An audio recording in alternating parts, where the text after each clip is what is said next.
Hello everyone, I am Sharmila and welcome to Simplest Biology Hub. Today we are going to discuss about the DNA packaging. It is the topic of molecular basis of inheritance class 12th. Last video में हमने बात की थी structure of DNA as a genetic material, यहाँ तक हमने देखा था। अब ये जो डीएनए है, ये डीएनए लंबा कितना है? नियर अबाउट डीएनए की जो लेंथ है बेटा, आपकी डीएनए की लेंथ है 2.2 मीटर। अब इतना बड़ा डीएनए 2.2 मीटर, नियर अबाउट आपका जो ईयरफोन रहता है, ईयरफोन 1 मीटर का नियर अबाउट रहता है, तो उससे बड़ा डबल साइज़, तो 2.2 मीटर तक का डीएनए आपकी सेल इतनी सी माइक्रोस्कोपिक जो दिखाई देती है नेकेड आई से। उसके अलावा सेल के अंदर का न्यूक्लियस और भी छोटा, वो तो बिल्कुल भी दिखाई नहीं देगा। जब सेल ही दिखाई नहीं दे रही तो न्यूक्लियस कहाँ से दिखाई देगा? तो इतने छोटे से न्यूक्लियस के अंदर इतना बड़ा डीएनए हमें रखना है, तो हमने कुछ तो भी उसको रैप करके रख दिया, तो पॉसिबल ही नहीं उसको अंदर रखना, फिटअप करना पॉसिबल ही नहीं। तो हमें पता है कि डीएनए क्रोमोसोम के ऊपर अरेंज रहते हैं। So DNA are arranged on chromosome, ये हमने पढ़ा है। तो क्रोमोसोम के ऊपर अरेंज करने का जो पैटर्न है एंड उसको न्यूक्लियस के अंदर पैक करने का जो पैटर्न है, that pattern we called packaging. जैसे हम कोई साइट है, अमेज़ॉन है, सपोज मीशो है, यहाँ से कुछ चीज़ें मंगाते हैं, तो अगर कोई ग्लास की चीज़ें अगर हम मंगाते हैं, तो हमें पता है कि ग्लास की चीज़ें जब आपकी ट्रांसपोर्ट होती है उस दौरान टूटने की पॉसिबिलिटी रहती है। तो कितना प्रॉपरली पैक करके वो भेजते हैं, कितना प्रॉपरली बॉक्सिंग करके उसको भेजा जाता है। तो जो बॉक्सिंग करने का पैटर्न है डीएनए के अंदर, उसी को हम बोलते हैं डीएनए पैकेजिंग। डीएनए पैकेजिंग दो न्यू मॉडल्स के द्वारा यहाँ पे एक्सप्लेन की गई है, तो वन बाय वन हम दोनों मॉडल्स को यहाँ पे देखेंगे। So arrange on the chromosome, okay, and chromosome are inside the nucleus, यहाँ तक पता है। तो डीएनए का जो अरेंज किए गए दो model, these are the nucleosome model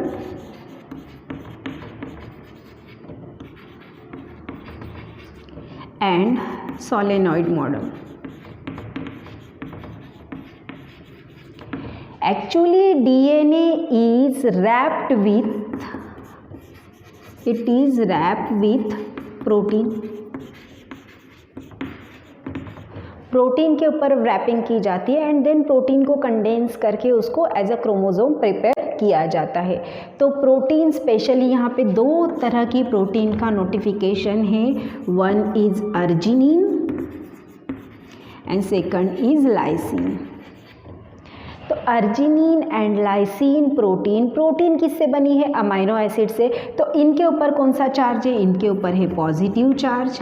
और भाई हमारे डीएनए के ऊपर कौन सा चार्ज है? हमारे डीएनए के ऊपर है नेगेटिव चार्ज। क्यों डीएनए के ऊपर नेगेटिव चार्ज क्यों है? Due to present of H3PO4 phosphate group. Phosphate group की वजह से डीएनए के ऊपर नेगेटिव चार्ज, प्रोटीन के ऊपर पॉजिटिव चार्ज। तो पॉजिटिव नेगेटिव में अट्रैक्शन होता है, हमें पता है पॉजिटिव चार्ज और नेगेटिव चार्ज में अट्रैक्शन होगा, तो अट्रैक्शन होके एक मॉडल प्रिपेयर करता है and that model we called nucleosome. तो जो हमारा प्रोटीन है, इस प्रोटीन को कहा जाता है हिस्टोन प्रोटीन। यहाँ पे बात की जा रही है हिस्टोन प्रोटीन की। तो हिस्टोन प्रोटीन के चार जो पैटर्न है, चार टाइप से यहाँ पे यूटिलाइज की गए हैं।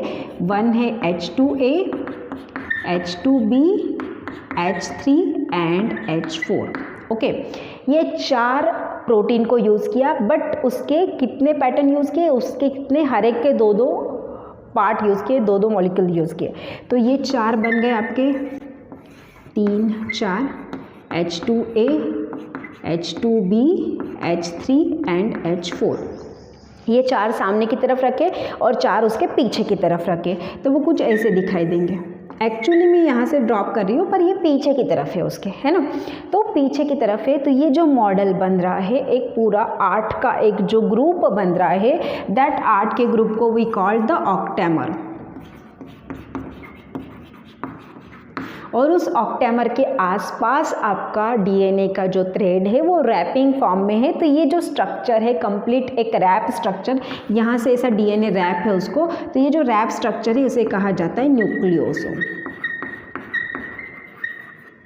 इस रैप स्ट्रक्चर को कहा जाता है न्यूक्लियोसोम। तो यही न्यूक्लियोसोम मॉडल हम सबसे पहले देखेंगे। After that we see the solenoid model. तो सबसे पहले हम न्यूक्लियोसोम मॉडल के वो देखते हैं। क्या होता है न्यूक्लियोसोम मॉडल में? हमारे हिस्टोन प्रोटीन है बेटा, ये बताइए हिस्टोन प्रोटीन 4 तरह के हैं और 4 आपके आगे की तरफ अरेंज है, 4 पीछे की तरफ अरेंज है। तो उन्हें एक पूरा ऑक्टेमर बनाया है, इस तरह का ऑक्टेट का ग्रुप बनाया है, H2A, H2B, H3 and H4। ये 4 आपके ऑक्टेमर ग्रुप बना है। अब क्या हो जाता है, आपका ये जो डीएनए का मॉलिक्यूल्स है या डीएनए का थ्रेड है उस ऑक्टेमर को एक बार ऐसा रैप कर रहा है और ऐसा रैप कर रहा है। तो ये जो रैप पैटर्न है, रैप इट इज़ 1/3 पैटर्न में एक तो पूरा राउंड अप करेगा और एक आधा 3/4 राउंड अप करेगा। मतलब ये जो ऑक्टेमर है उसको एक पूरा रैप होगा और एक 3/4 रैप होगा। तो इस रैपिंग के दौरान आपकी जो टोटल रैपिंग बेस पेयर है उसे वो है आपकी 200 बेस पेयर। डीएनए के थ्रेड में जो रैपिंग की, क्योंकि हमें पता है डीएनए के ऊपर बेस पेयर है नाइट्रोजीनियस की, तो नाइट्रोजीनियस बेस पेयर है तो ये टोटल कितनी आती है 1 राउंड प्लस 3/4 राउंड के अंदर 200 बेस पेयर आती है। और इस डीएनए को कहा जाता है कोअर डीएनए। जो रैप कर रहा है उस डीएनए को हमने कहा कोअर डीएनए। अब ये एक न्यूक्लियोसोम बना, इट इज़ 1 न्यूक्लियोसोम। 1 न्यूक्लियोसोम का जो डायमीटर है वो है 11 नैनोमीटर एंड जो उसकी हाइट है दैट इज़ 6 नैनोमीटर। उसका डायमीटर है, चौड़ाई है 11 नैनोमीटर एंड उसकी लेंथ जो है, हाइट जो है उसकी है 6 नैनोमीटर। इतना 1 न्यूक्लियोसोम आपका बना। ऐसा दूसरा न्यूक्लियोसोम भी है भाई, एक तो नहीं है, बहुत सारे न्यूक्लियोसोम हैं। ओके, तो ये एक न्यूक्लियोसोम और यहाँ पे आके ये दूसरा न्यूक्लियोसोम बन गया। तो ये दो बीच के जो न्यूक्लियोसोम डीएनए का थ्रेड है, ये बीच के, इसको तो कोअर डीएनए कहा जाता है, ये बीच के थ्रेड को कहा जाता है लिंकर डीएनए। इसे कहा जाता है लिंकर डीएनए। कोअर डीएनए के ऊपर 200 बेस पेयर है हमने देखी, लिंकर डीएनए के ऊपर आपकी नियर अबाउट 54 बेस पेयर होती है। लिंकर डीएनए के ऊपर आपकी 54 बेस पेयर होती है। ये 200 बेस पेयर, अरे 54 पेयर। बहुत सारे बुक्स में आपकी 50 से 70, 50 to 70 के बीच में बेस पेयर होती है, ये भी बताया गया है। तो वो भी कोई दिक्कत नहीं, वो भी हम लिख सकते हैं, वो भी सही बात है। तो that is the nucleosome model. तो ठीक है, ये हमने बीच बीच में हिस्टोन प्रोटीन लिया, हिस्टोन प्रोटीन के ऊपर रैप कर दिया डीएनए को। डीएनए रैप करने के कारण क्या हो गया कि जो लंबा 2 मीटर का स्ट्रक्चर था, रैपिंग करने के बाद थोड़ा सा कंडेंस्ड हो गया, तो ये हो गया condensed form. Okay, now we move toward the solenoid model. Solenoid model क्या है? न्यूक्लियोसोम का ही भाई है। न्यूक्लियोसोम को और कंडेंस्ड करेंगे तो सोलेनॉइड बन जाएगा। सोलेनॉइड एक्चुअली हम फिजिक्स में भी पढ़ते हैं बेटा, है ना। आपका जो हीटिंग एलिमेंट्स रहते हैं उसको सोलेनॉइड स्ट्रक्चर किया जाता है, या फिर इलेक्ट्रिकल अप्लायंसेस में बहुत सारी चीज़ें आपको मिल जाते हैं। तो ये जो न्यूक्लियोसोम मॉडल्स है, again we are move towards the solenoid model. Okay, सबसे पहले हम देखते हैं कि सोलेनॉइड मॉडल एक्सप्लेन किसने किया था। अच्छा, मैंने न्यूक्लियोसोम का तो बताया ही नहीं। न्यूक्लियोसोम मॉडल एक्सप्लेन किया था कॉर्नबर्ग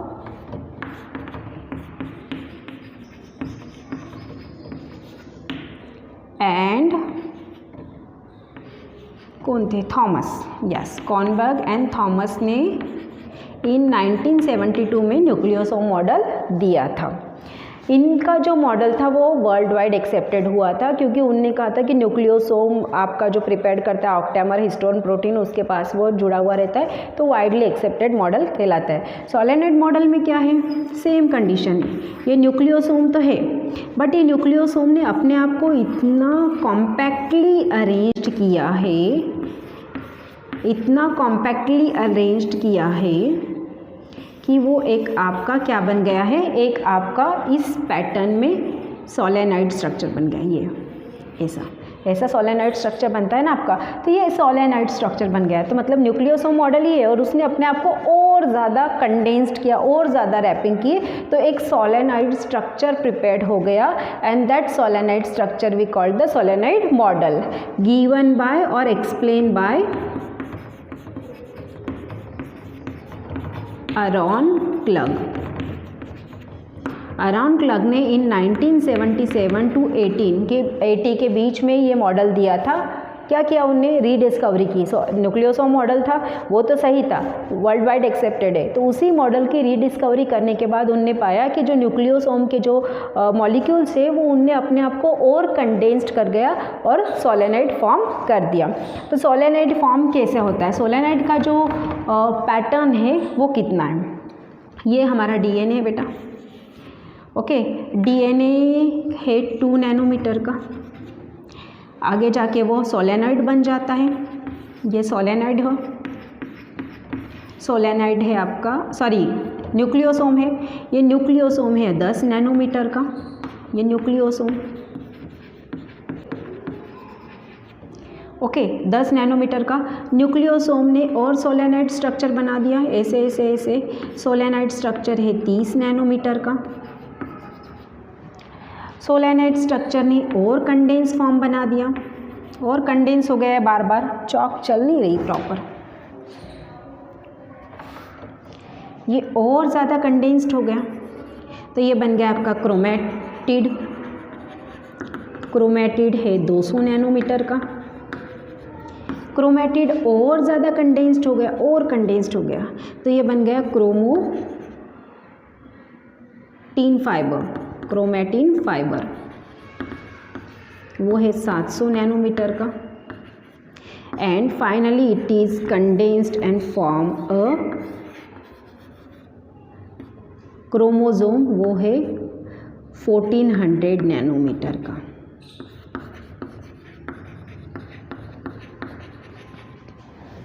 इस तरह से पैटर्न बना है, 2 नैनोमीटर कंडेंस्ड होके न्यूक्लियोसोम बना 10 नैनोमीटर, और कंडेंस्ड होके सोलेनॉइड स्ट्रक्चर बना 30 नैनोमीटर, और कंडेंस्ड होके क्रोमेटिड बना 200 नैनोमीटर, और कंडेंस्ड होके क्रोमैटिन फाइबर बना 700 नैनोमीटर, और कंडेंस्ड होके क्रोमोसोम बना 1400 nanometre. So the diameter of the chromosome is 1400 nanometre. इतना ज़्यादा रैपिंग किया हमने, 2 मीटर का जो हमारा डीएनए था इतना ज़्यादा कंडेंस कर दिया उसको कि वो इतना छोटा सा जो माइक्रोस्कोपिक सेल का न्यूक्लियस है हमारा, उस माइक्रोस्कोपिक सेल के न्यूक्लियस में जाके फिटअप हो गया। और क्रोमोसोम तो एक तो मिलता नहीं, क्रोमोसोम जैसे ह्यूमन बींग की बात करेंगे तो एक सेल के अंदर 23 पेयर ऑफ क्रोमोसोम है, मतलब नियर अबाउट 46 क्रोमोसोम है। पी में 7 क्रोमोसोम है, ड्रोसोफिला में 4 क्रोमोसोम है, मतलब हर एक ऑर्गेनिज्म में, हर एक स्पीसीज में क्रोमोसोम की संख्या फिक्स होती है and it is more than 1 होती है। मोस्ट ऑफ द जगह पे कहीं कुछ कुछ इसमें आपको मिल भी जाएगी, मे बी मुझे तो याद नहीं कोई कि एक में एक क्रोमोसोम है लोकेटेड, बट एक से ज़्यादा ही क्रोमोसोम है। तो एक से ज़्यादा क्रोमोसोम हर एक के ऊपर इतने सारे आपके डीएनए का स्ट्रक्चर और इतना छोटे से न्यूक्लियर के अंदर उसको फिटअप किया है।